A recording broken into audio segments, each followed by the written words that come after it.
छात्रों, श्री अंगाराम सर जी ने काव्य के प्रथम पाठ का आपको बड़ी अच्छी तरह से अध्ययन कराया है। अभी वो आपको व्याकरण का अध्ययन करा रहे हैं।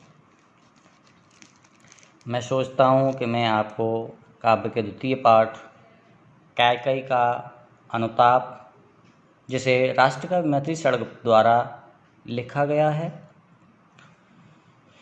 मैं इस पाठ के बारे में थोड़ा पहले आपको बताना चाहता हूँ, तो शायद आप अच्छी तरह से समझ सकेंगे।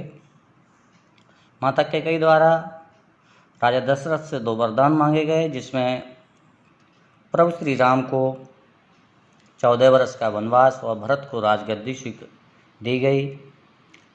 प्रभु श्री राम दशरथ के आदेश का पालन करते हुए वनगमन करते हैं। उनके साथ माता सीता और लक्ष्मण भी जाते हैं और पंचवटी में जाकर अपना रहना प्रारंभ कर देते हैं।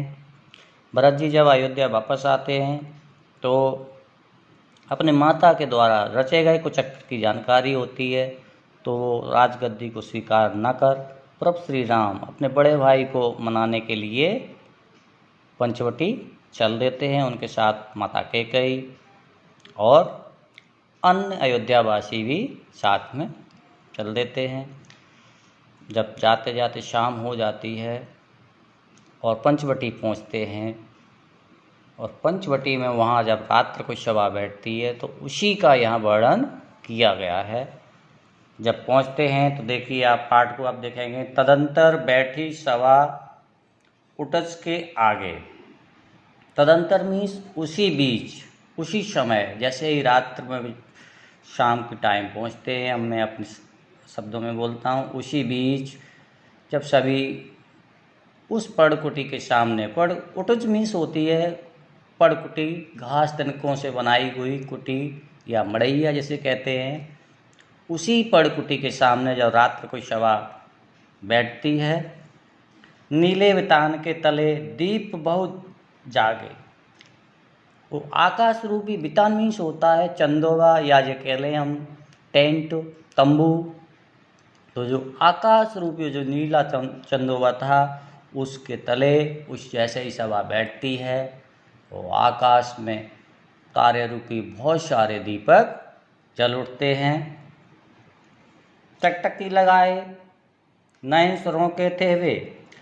उधर जो देवतागण भी थे वो भरत जी को बहुत ही स्नेह करते थे, इस कारण वो भी सभी आकाश में आ विराजे और एक टकटकी लगाकर उस सभा के आयोजन पर को निहारने लगे। परिणामों उत्सुक उन भयातरों के थे, उस सभा में क्या परिणाम निकलेगा,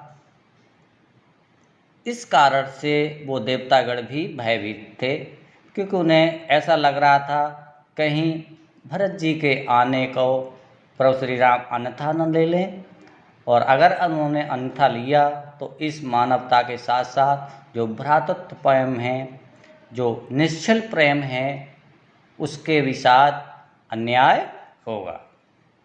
उत्पुल करौंदी कुंज, उत्पुल मीन्स होती प्रसन्नता, आनंद। करौंदी कुंज, पास में ही एक करौंदे का बगीचा था, उसमें बहुत सारे फूल खिल रहे थे। ऐसा लग रहा था मानो उस सभा के आयोजन पर वह करौंदी बगीचा है, जो करौंदों का जो बगीचा है, वो अपने को प्रसन्नता जाहिर या आनंद मना रहा है।